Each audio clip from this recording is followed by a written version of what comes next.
Okay, so we can start.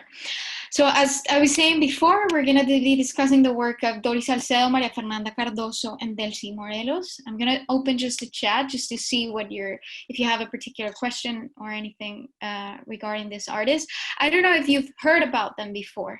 I don't know if probably you've heard about Doris Salcedo is one of the most well-known Colombian artists today. But I wonder if you know the work of Maria Fernanda Cardoso and Delcy Morelos. For me, both of them are incredibly interesting artists. And we're going to start discussing the three of them today. So you can see it on the left, you have Doris Salcedo. In the middle, you have Delcy Morelos. And on the right, you have Maria Fernanda Cardoso. And I'm going to begin discussing, so Merce, thumbs up. Everything is saying correctly. That's great. So many artists throughout history have attempted to speak or address the unspeakable.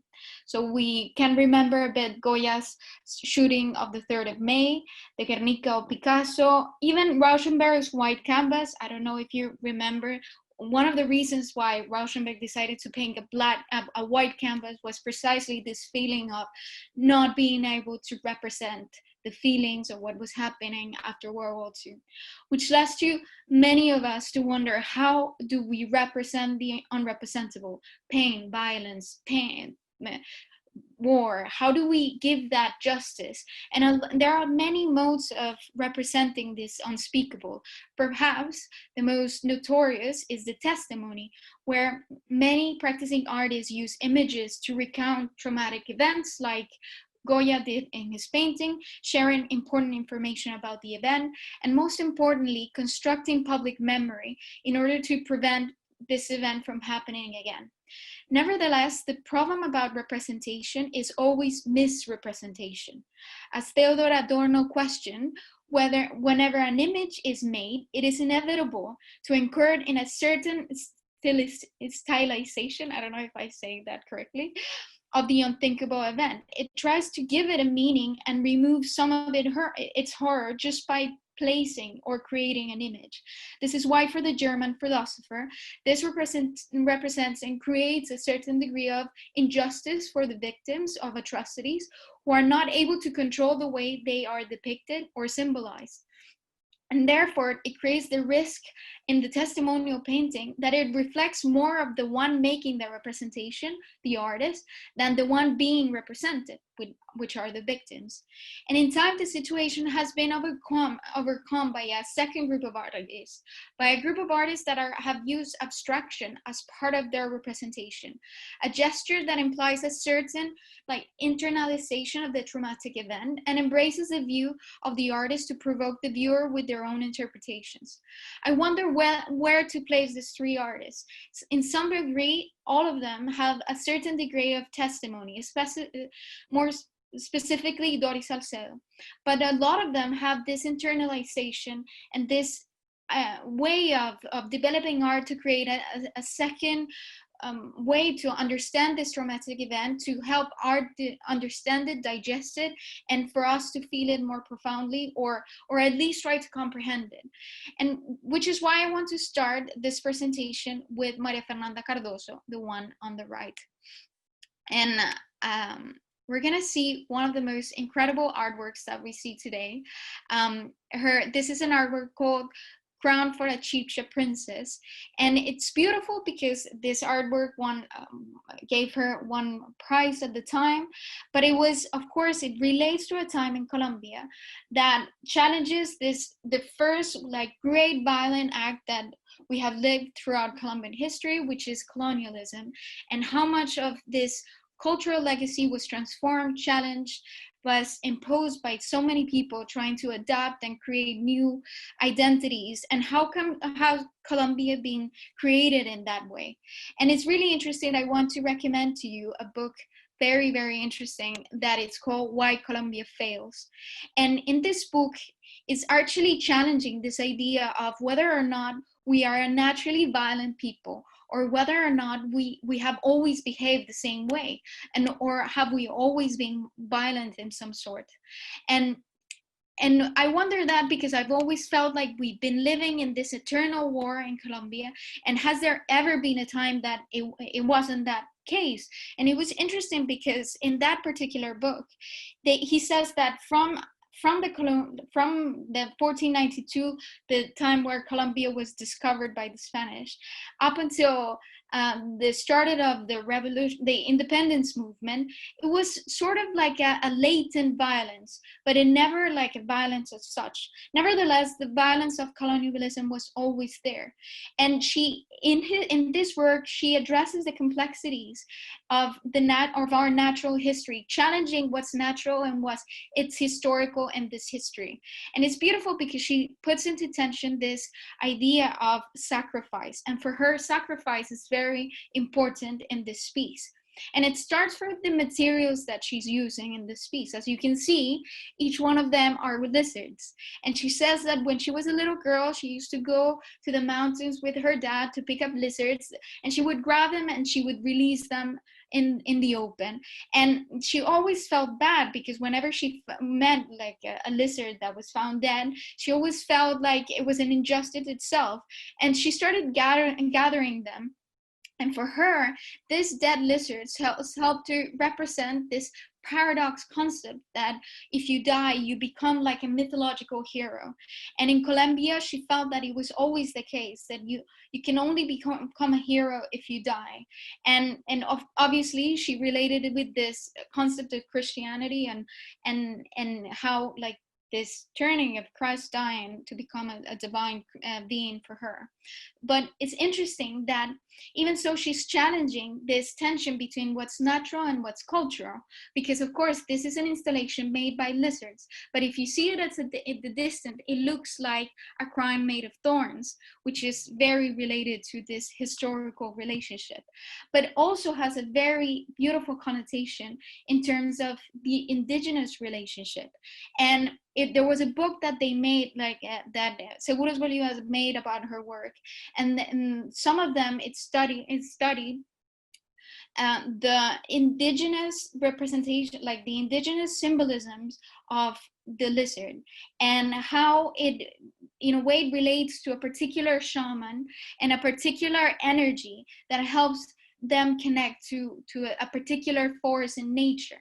And it's really interesting because all her work, she never wanted to be explicitly political. She wanted to challenge this tension between nature and culture. She wanted to challenge this domination of nature by the human beings, and how are we entitled or not to dominate nature. And this is very interesting because this concept of colonialism, it started with this entitlement of some dominating over others, so especially some who had maybe a spiritual development, and that did not consider others to have soul or something like that, to dominate over them. So it's very beautiful installation that she takes in a different sense through this other installation that we can see here that she calls Agua Tejida, of weave water, which I found very, very beautiful. It's a beautiful installation made of starfish, as you can see. And for her, this concept of domination of nature is something that she has made quite a bit of emphasis in. Because for her, in a sense, this idea of domination of nature is what has created this notion of tension between this is natural and this is cultural.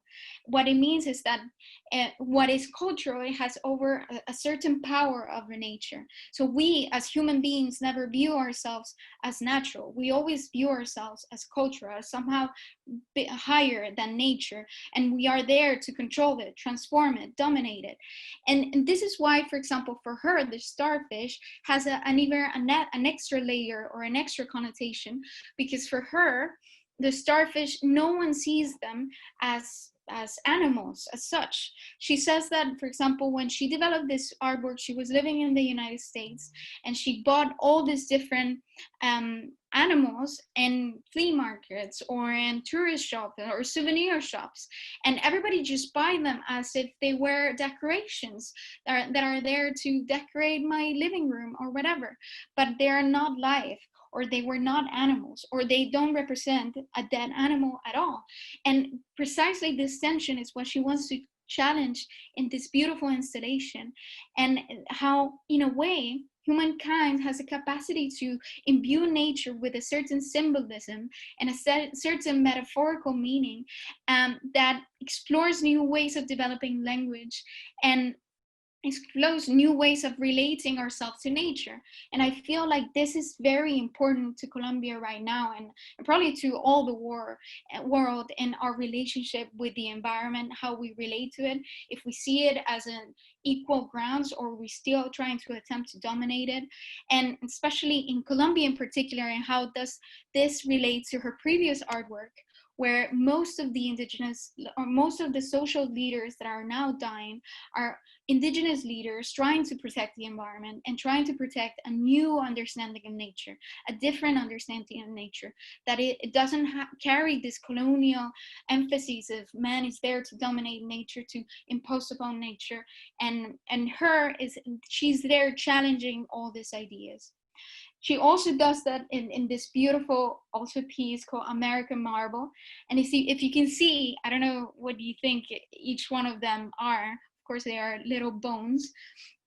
They're all little cattle bones, and it's very, for me, it's a very disturbing image. For me, this installation of cattle bones it's very disturbing, and in a way, for her, she puts into emphasis not just like the concept of marble and how much we have used nature for our own goods, for our own pleasures, for our own money, regardless of the consequences. But it also gives us a feeling of something that was happening in the 90s in Colombia that was very, very hard, which is called the false positives, and how the army at the time were killing indigenous people, farmers, and a lot of individuals, just to count another extra number of guerrilla members that were shot, and they were just hiding them and burying them and trying to make them a number more. So this piece of artwork becomes political, even if she didn't purposely intended to make it political at the time.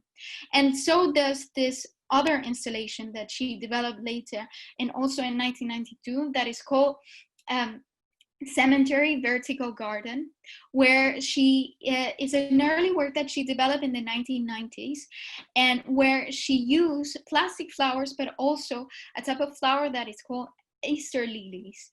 These flowers usually were installed as in a perpendicular relationship to the wall, so it's a part of a vertical gallery, but it seems like almost like clouds, and it also relates to the typical flower that are used in gravestones in Colombian cemeteries. So there's this tension between beauty, life, death, this tension of how we relate to death in regardings with nature. And Cardozo works bring together her interest in the scientific study of the natural world. I found this very, very important because she was very rigorous in her understanding of nature. She's now doing, or I don't know if she already finished, a PhD in Australia, studying the morphology of beings and studying like the sexual apparatus of different animals. And she has now a new, like, it's a beautiful, I didn't show this here because it doesn't relate so much with the theme that we're discussing today, but she created like a museum of the morphologies of multiple animals and the reproductive elements. I really do recommend you. It's a very beautiful work. But she's very, as I said, she studied science and she studied art. For her, it's very important to develop both as a practice. So both of them are in line in order to study not only the natural world, how to represent it, and how do we relate to it in our culture. And here, how we use nature in a popular custom related to death, and specifically in a very violent time in Colombia at the time. So she's opening new ideas on how we relate with nature in this sense. And this leads me to the work of Delcy Morelos. And this particular piece, called La espalda de mi superficie, the back of my surface, it was developed in 2019. It was, I'm very privileged because I was able to see it last time I went to Colombia in September last month. And as you can see, it's a wall, it's a grid made of this very bright red that is very characteristic of her work. If you come closer, it looks like dripping of blood. It's very disgusting, I have to admit. It's a very disturbing artwork, and I think she made it explicitly so. And if you can see, the exhibition, it was meant for people to walk around two areas. So her artwork divided the exhibition in two. And it was very disturbing because the artist, in order for you to see the artists that are on the other side of the exhibition, you had to go underneath this structure. And for me, I found it very uncomfortable to bend my head, to lower my back, and I felt like the thing was going to fall on top of me. And it was precisely what she wanted to create, because for her, and she, of course, she was addressing to the concept of our backs and what do we give our back, and how our backs is holding us together. It's allowing us to stand, but it's also the one part of our body that we cannot see.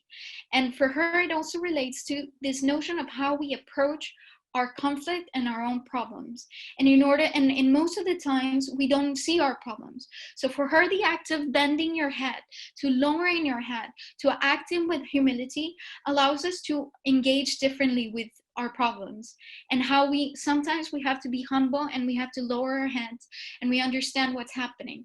And if you see it closely, as I mentioned before, she works with layers of almost transparent acrylic paint, and then she covers with another layer of red, because she wanted to express this fluidity of flesh, like flesh without skin. And this is why it becomes like very, very disturbing, because it's a very violent piece.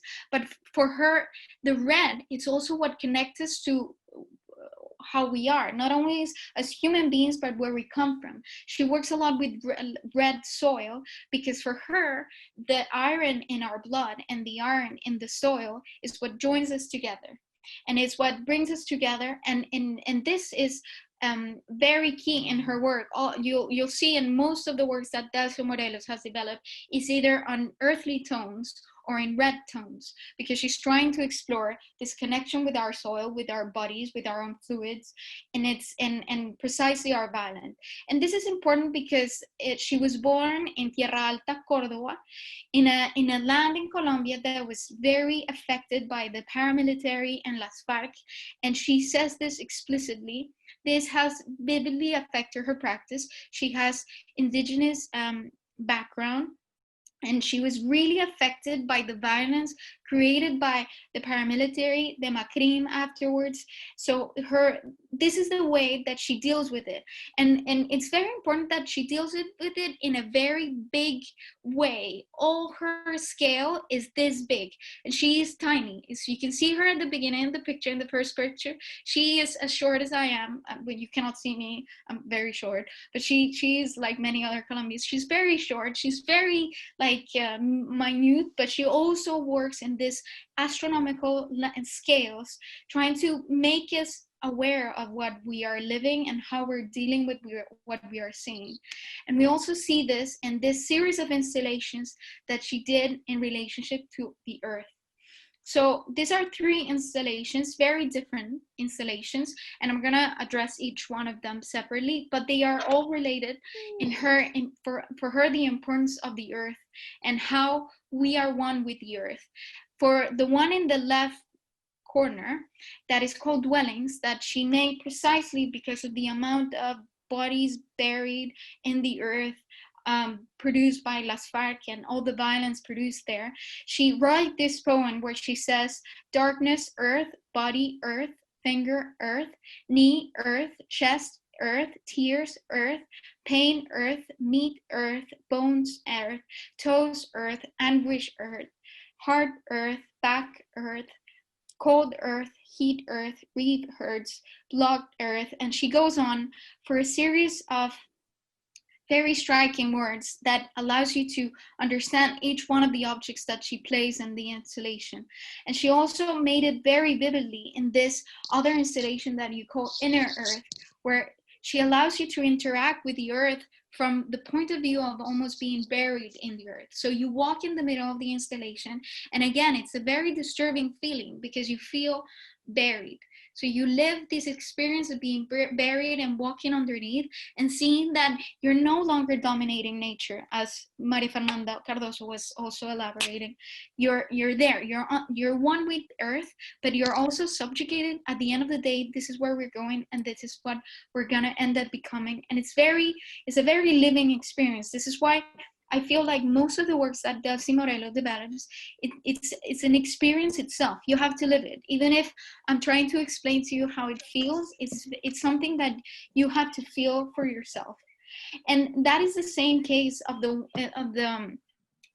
third installation that she did in the upper right corner, that she called Eine, that it's called Earth in Huitoto, an indigenous language in Colombia. And it was an exhibition that she did in NS Arte, a gallery in Bogota, and how earth connects us to our origins and to the traditional meaning of earth for many indigenous people, and our relationship to eat earth. So she made, I don't know if you can see this in the upper right corner, like small cookies of earth that were made with clove, earth, panela, I don't know how to translate panela, sugar, clay, wax, beeswax, and cocoa butter. And she mixed them together. So as you enter the installation, you don't only face like this carpet of earth made of cookies of earth in a way. It makes you have this feeling of, you smell it, you smell all the different mixtures that you have in the earth, and it makes you want to eat it, which is precisely this gesture that she wants to create. Like, we are no longer this human being dominating nature, but we are reconnected in a way with our animal primal gesture, of this gesture that we had as babies of us eating earth. And at the end of the day, we're all connected. At the end of the day, I don't know if we can be really above nature as many people consider nowadays. And precisely at the end of the day, she says how earth becomes the vessel of all the violence that Colombia has endured. And this concept of the vessel is what led her to this other series of installations that she called Earthly Shadow. And again, it's a series of installations that you have to experience by yourself, because as you can see, it's as if she was making walls of blood. Like, she has a way of painting the canvas and painting the paper, because it's both paper and canvas, with thousands of layers of very translucent acrylic, almost in transparent blood, like red acrylic. And then she says that each one of them, she works them like for over years. Like 1 year makes her one of these panels. So she takes a really long time for you to feel like this fluid aspects on each one of these walls of the installation. So it becomes like this, you face the vessel of how we are in our earth, and how earth becomes this vessel, recipiente of everything that we have endured. And it's there, you're facing it, and it's very mind-numbing. As you're walking the installation, you feel overwhelmed how much suffering and how much pain she has endured. And I don't know, like, I'm a Colombian myself, and practically all Colombians have suffered from the violence that has endured for the last 50 years, and probably we are all victims of that violence. And she says that this massive installations that allows her to see what has happened, to see the violence that has happened, has helped her to digest, to understand, or at least to extrapolate, to get rid of her the feelings that she was carrying inside, which I found very beautiful of what I was telling you at the beginning. This problem of misrepresentation is no longer there. She's using her own abstraction, her own understanding of that violence to be able to overcome it, or at least find a new level of resilience of our understanding. I don't know if you agree. If you don't, please say something about it. But I feel it allows you to see. And at the end of the day, both installations makes you feel very humble, because as you see in these massive installations, you feel overwhelmed, you feel tiny. All three installations, it requires a performative act of the viewer that is not just there to admire a piece of work. In each one of them, she's forcing you to interact.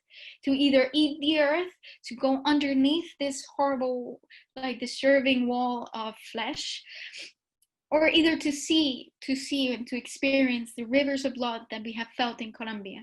And this is why I found her work absolutely astonishing and beautiful.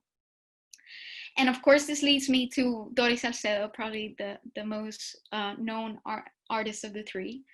And with Doris, I don't know, like so far, I don't know if you have any questions so far, please feel free to write them on the chat. Have victims been, I have a question here that says, have victims been invited to Delcy's to experience her work? That's a very, very good question. I feel like in a way she's a victim herself, and she has made a lot of her colleagues and a lot of her family and a lot very participant in her work as well. But her level of experience of her work is very different to what, for example, Doris Salcedo is going to make. And we're going to see further down the line in the presentation. And I feel like this is more because, of course, I don't want to say that Delcy is a representative of the indigenous communities in Cordoba, because she's not. But in a way, it was her own suffering that she was enduring in this particular work. Which is very different to what Doris Salcedo is going to make. And we're going to see in this particular installation. This is something that I want to emphasize, is that these three artists are not painters, despite the fact that Delcy Morelos was trained in Cartagena as a painter. And it's really interesting because the three of them come from a generation of artists that for me made a massive turn in Colombian art history. Because as Maria Fernanda Cardoso was saying at the beginning, in an interview, during the 80s, painters were the more prevalent artists in Colombia, the more famous. And so you have a group of male painters that were controlling in a way the Colombian aesthetics. But I feel like the problems that we are facing in Colombia, and the three of them were facing at the time in the 90s, made them change or made them question whether or not painting was the right medium to represent or to present, because at the end of the day, a lot of them were just presenting their feelings or presenting the objects, the unrepresentable, and whether or not it was painting the right medium. And this is why I feel the three of them turned towards installation and using real life objects and real objects to make us feel or understand each one of these gestures. And if you can see now, like Maria Fernanda Cardoso at the time, she was saying not many people in the 90s were doing installations, not many people were using objects. And when she exhibited for her crown of thorns, she exhibited in a very renowned Colombian gallery. And when she won an award, everybody was praising her artwork, but she didn't sell anything. And the gallery said to her, if you continue to do this, you're gonna starve. And this is why she had to leave Colombia, go to the United States to make a living and to work as a teacher. And she was explaining, like, she preferred doing that changed her aesthetics, because for her, painting and doing bronze sculptures was not enough to represent what she was feeling and what she was going through. And at the end of the day, they did create a massive aesthetic turn, because if you see a lot of the contemporary artists right now are working in a similar way with found objects, with other types of mediums, that it's no longer just painting and sculpture as it was doing, as it was happening before. So we're going to start with the piece of Doris Salcedo. Okay, Merce has another, someone else asked me this question, so I'm just going to read it very briefly. If the artists are representing violence and conflict, why do you think their art looks so polished, almost pretty? This is precisely one of the critiques, in a way, that Adorno was making at the beginning. Because at the end of the day, when you are trying to represent the unrepresentable, there's a certain degree of style that you cannot avoid. And in a way, I cannot answer that question, because you're right. You're right that these artworks, in a way, despite the fact that they are about violence, they're about the blood that has been spilled in Colombia, they look very pretty. And this is a tension that for me cannot be resolved, but it's there because that's the language of art. And at the end of the day, it makes us feel something. It makes us experience something but I cannot answer this question, because at the end of the day, there is certain degrees of stylization. I don't know if this is the word in English. Stilización. I don't know. Please forgive me. I cannot pronounce this word in English, but it's definitely there, which is why sometimes abstraction helps to understand how to deal with this. And which is why, for example, someone like Maria Fernanda Cardoso would explicitly say, my work is not political, my work is not meant to be political, I am just exploring the relationship between nature and culture. But at the end of the day, with the connotations and in the context that she was living and the way that she was exercising her work, it cannot help but be political. That's for me, that's just my perspective. But I do understand that it does look pretty, and it makes it very difficult to deal. But at the same time, I think it's a valid effort to try to understand, or try to feel it, or try to grasp it. And this is something that we can see in a way with this particular work, because this is a work that I also saw exhibited in London. Unfortunately, I hadn't seen it exhibited in Colombia. I have to say that, for example, Doris Salcedo, it was only until very recently, people in Colombia can disagree with me, but it was for me only until very recently that Colombians started to appreciate her work. Like, if you see, like 10 years ago, I would go to many exhibitions in Colombia, but I would never see exhibited her work. Maybe El Banco de la República had one, and a few, but only until like Flora appeared and Jose Roca came to Bogota, we started seeing Doris Salcedo being exhibited in Bogota, because at her time, at the beginning, when she was doing this work, she was valued abroad, but not so much in Colombia. And I feel it was also because she was doing work that it was very difficult to digest. It was not so commercial as many other works that were being done at the time. And maybe, as someone just commented here, it was a very honest and raw and very confrontational work in Colombia, as Jane just said. And Colombia needs something different. Jane, I agree with your comment. Absolutely. And this particular piece, as you can see, when I saw this, it was an installation that, as you come into the room, it's a set of tables. And you would think, why am I looking at tables? Only if you come closer and you see all these different little details of the tables, you would see that each one of them has been destroyed and then put back together. And you see their fragility, and you see their, I don't know if they're useful anymore as tables, if you can actually put something strong on it, or can use those artworks as table anymore, I don't know. And she precisely made this particular works. And someone just say, maybe making the artwork looking polished and pretty to address difficult and tragic issues is a way of opening a door for people who would have not looked at it otherwise, and makes dialogue possible. I agree with that.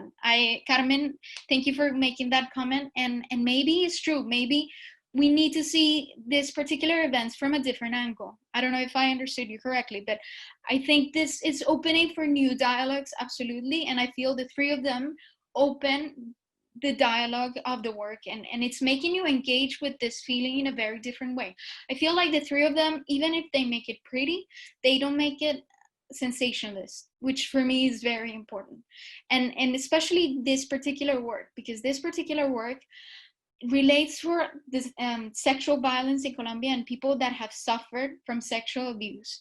And it makes you feel that, in a way. It makes you feel their fragility. It makes you feel their resilience, their bravery of pulling themselves together, but to realize that the scar is always going to be there.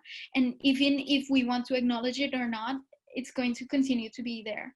And it forces us to look and in a way bear witness to the pain that people have endured in a very, for me, it's a very difficult artwork to look. Like, when I remember when I saw the exhibition, I was affected, because of course, seeing like the fragility of how these tables have been minutely put together, and the difficulty of putting together piece by piece after they have been destroyed, it makes you feel, probably it doesn't make you feel what these women went through, but to understand a bit their trauma and how they try to reconcile themselves back together. And then similarly, it was this one that I feel is one of the most beautiful artworks that she has done, and it's called A Flor de Piel. I'm not gonna try to translate this name, A Flor de Piel. If someone cares to venture and how to translate their particular artwork, A Flor de Piel, I have no idea. It means like in the flower of my skin. No, I'm not gonna try to translate it. But basically what she did is that she took rose petals and she treated this very weak and fragile object that is meant to be torn apart, and treat it in such a way that not only makes it last in time, but offer a type of respect to the object.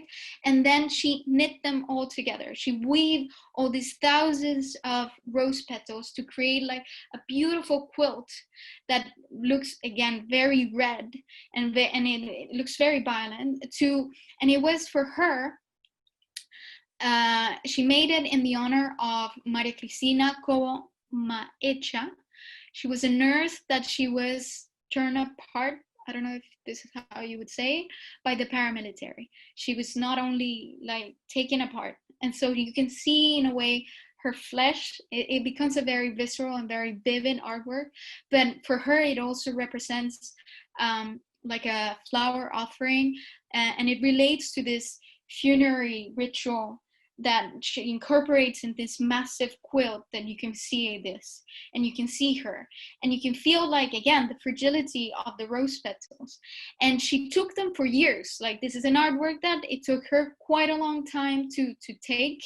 And as Jane was mentioning before in the chat, Doris Salcedo is a person that, for her, a big part of her practice is relating to the victims, is hearing their stories.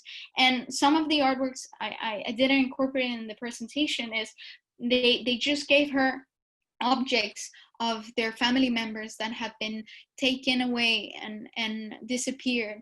And all she did was exhibit these objects, these shoes, these different objects that were given to her. And she didn't intervene them. She just covered them with skin of a cow, just to make them as they were, because for her, the understanding of and the testimony of the victims for her is very important, and she works directly with them. A lot of people have criticized her a lot because of this gesture, because it's a very difficult gesture to deal with, and especially in her latest intervention that she did, because after the peace treaty, I didn't include this picture, but I'm gonna mention it briefly. She basically took all the weapons that were given by Las FARC during the peace treaty, and she melted the metal. And she had, again, a lot of women that had suffered from sexual abuse from the art forces to just smash the metal and create tiles.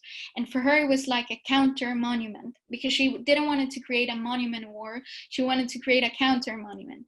But a lot of people criticized her because she said it was a collaborative piece, which I agree the criticism in a sense, because she still named it Doris Salcedo. She never named the other artist, and at the end of the day, it was her artwork.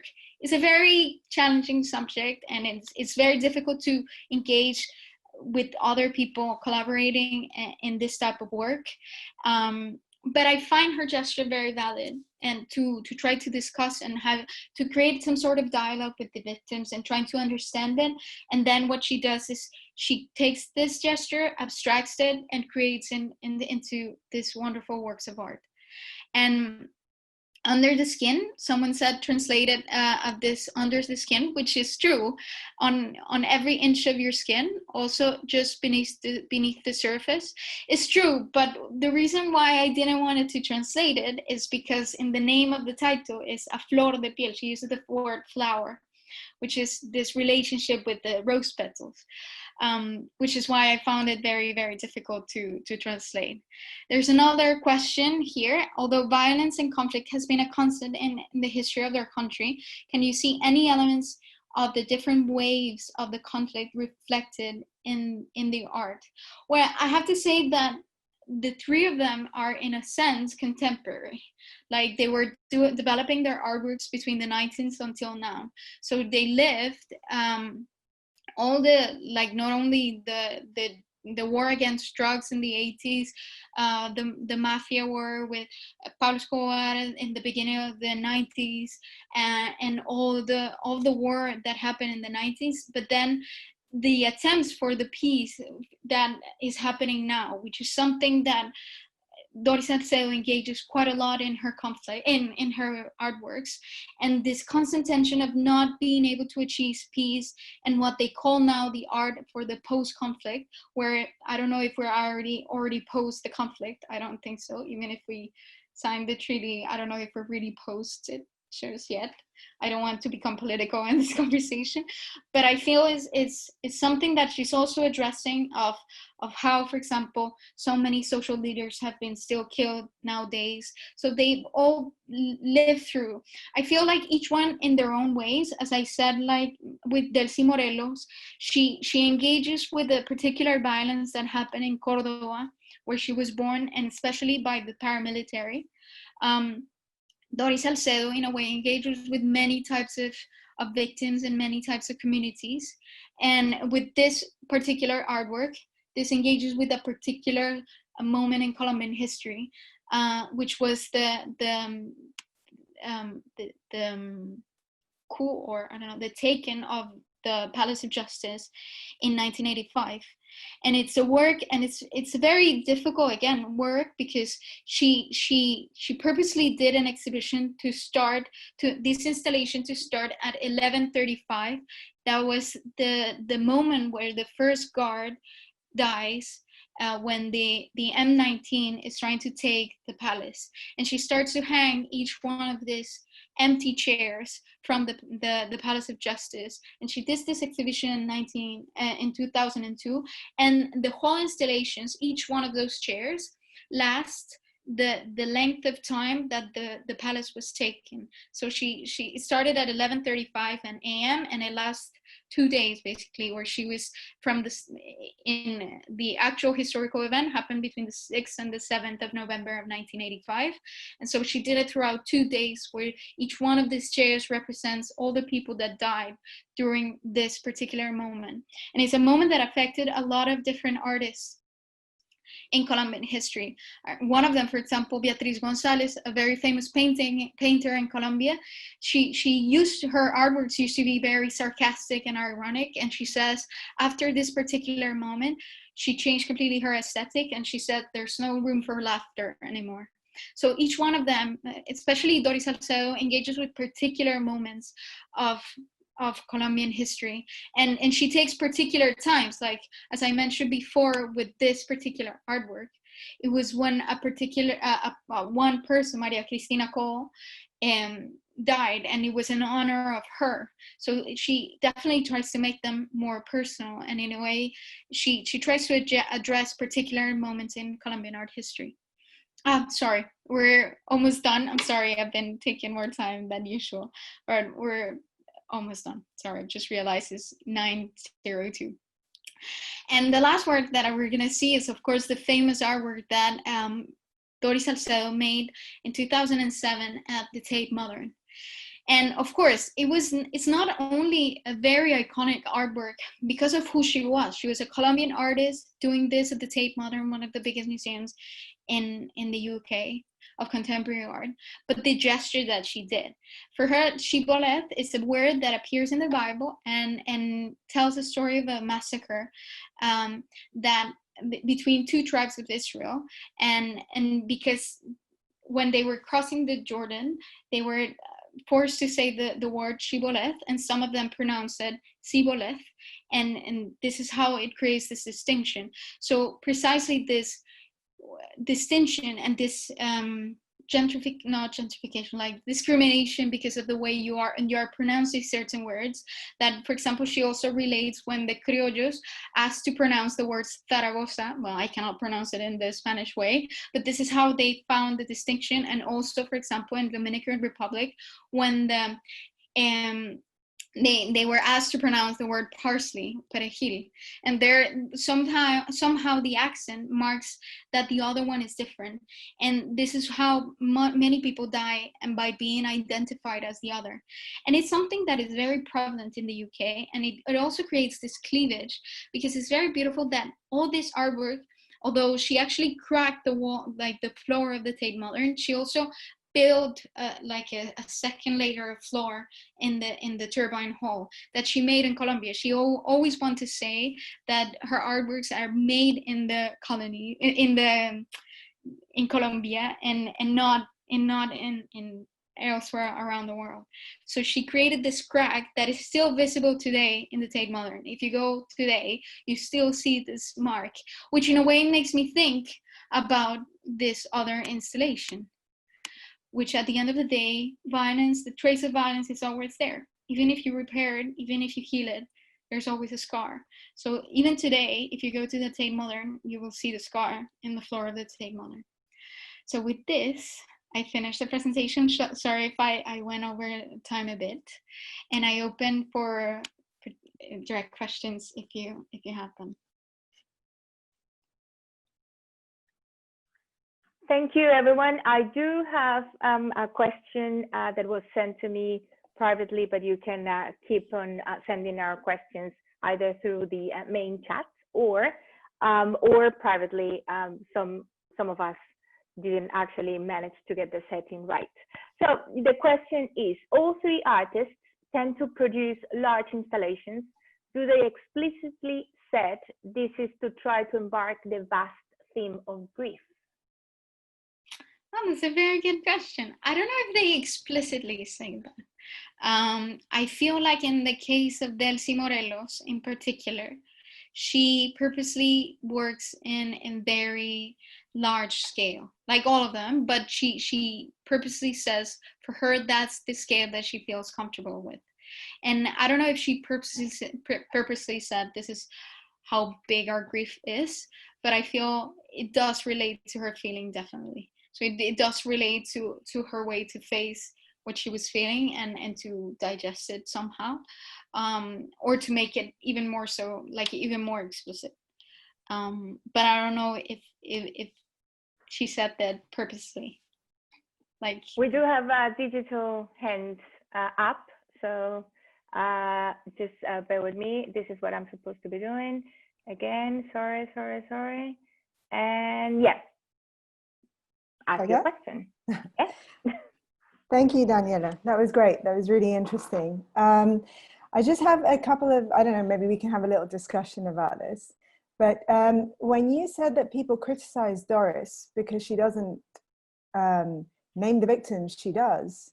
For example, there was not the that tapestry. She doesn't name the victims. The main criticism that happened with that particular artwork is that she made two comments that made her very, very difficult to.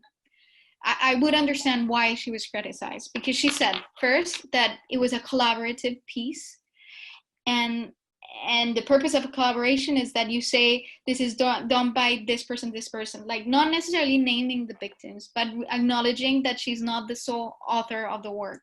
Right. But at the end of the day, like the author, it's at the end of the day, people recognize is Doris.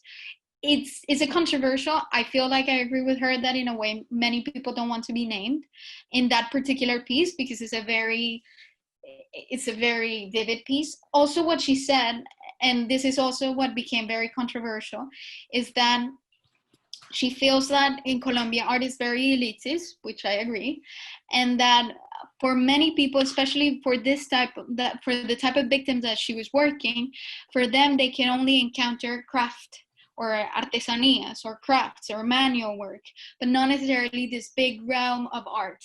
And she says that by doing this artwork with them, she was bringing them into the realm of art. And of course she was criticized because at the end of the day, they are not in the realm of art. They are still like maybe the makers of the work, but she is still like the name, like this big award that she was given, it was given to Doris Salcedo, not this women.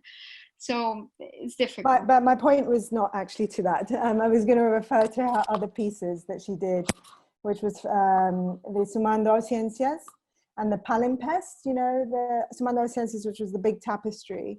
and Palimpest, which was all about the refugee crisis. That was in White Cube. But what I wanted to say was, I think it's quite interesting that she talks to victims, and absolutely. she does not record what they say exactly. So she says it's an oral representation of what they have shared with her, and it's part of the oral history. But also, absolutely. I thought the Sumando Ausencias was really important for Colombia as a cathartic experience, because people were joining in and going to Plaza Bolívar with the name of a victim of their family, or given the name of a victim of a list of victims, and everyone was participating in the embroidery process. And I don't know, I have met some people who are apprentices of hers that, yes, some people, as you say, want to have a recognition for the fact that they have contributed to the piece, but other people say that actually the important thing is the collective, the gesture, the collective catharsis process and the collective mourning that Colombia needed to go through. So I think it's really interesting, but also I think we should commend Doris, because she was given the first Namora Art Prize. Yeah, absolutely. The first Millionaire Art Prize. So hopefully what she will do is inspire other artists to continue working collaboratively for Colombia and the world.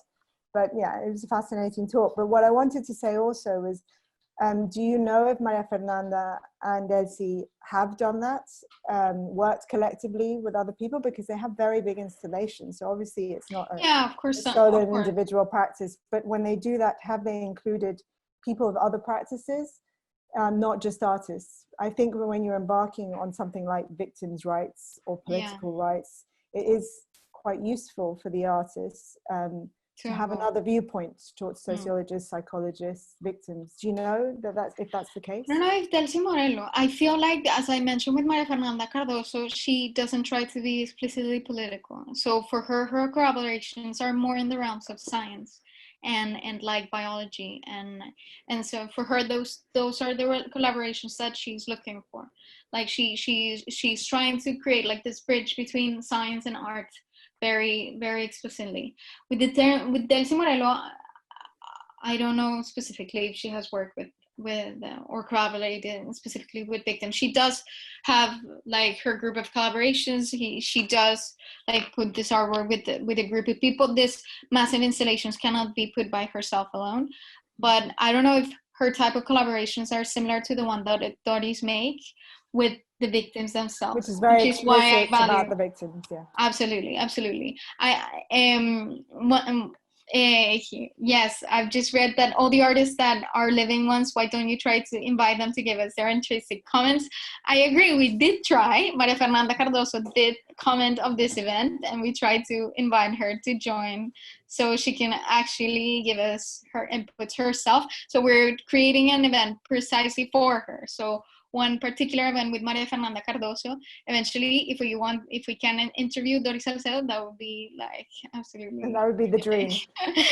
And hopefully one day we'll be able to do it. But definitely Maria Fernanda, we're already in conversations with her, because I feel her research beyond what I showed you today, it's quite wonderful. Like she's an active researcher, and I feel like this is something that she names herself as such. Like she names herself as a researcher, not only an artist, which I found like why also her work is very interesting in that sense. So yeah, hopefully one day we'll have them soon. So yeah. Well, we do have another question, and it is, what of the artists do you think is more representative of that particular niche type of art? What do you mean? Which niche? Well, I'm just reading. It said, what of the three artists do you think it's more representative? I imagine, I don't know if it's better known abroad, or maybe more representative of this particular tragedy, conflict, and art of them. Well, in terms of being known abroad, Doris Salcedo definitely, in a way, we all thank her, because in a way, Doris Salcedo put Colombian art in the international art market. We have to make it. It's definitely her massive contribution to Colombian art, and she did it as a woman, which I found very extraordinary, and that she's like she's a trailblazer for many Colombians, and she's an inspiration for many Colombian artists, definitely. But that being said, Maria Fernanda and Delcy Morelos are doing outstanding work, and for me, they represent different aspects of our history in a sense. So they each represent their own niche in a sense, and they are very different. Like the three of them are very different, and they have their own ways of representation and their own niche in a way. Like Maria Fernanda, as I mentioned, she doesn't want to be explicitly political. She tries to say like art is very important to deal with this type of subjects, but she tries to research other elements as well. In the case of Delcy, she is very political, and she's explicitly political, and she wants to also be very controversial, and precisely because of the pain and all the sufferings that she has endured herself. So they're very, very different. I'm really mindful of time. Many of you, I imagine, are only going to have lunch or dinner or be with your families or do all the stuff that we're supposed to be doing while we are in lockdown in many places. I really would like to thank Daniela for what has been an amazing webinar, fourth of our webinars. There will be more to come. I really would like to thank you all for being here with us, also for your support. Obviously, it's a good time to remind you that we are in all the usual social media channels, and that we are launching our champion program. You can help us with small contributions.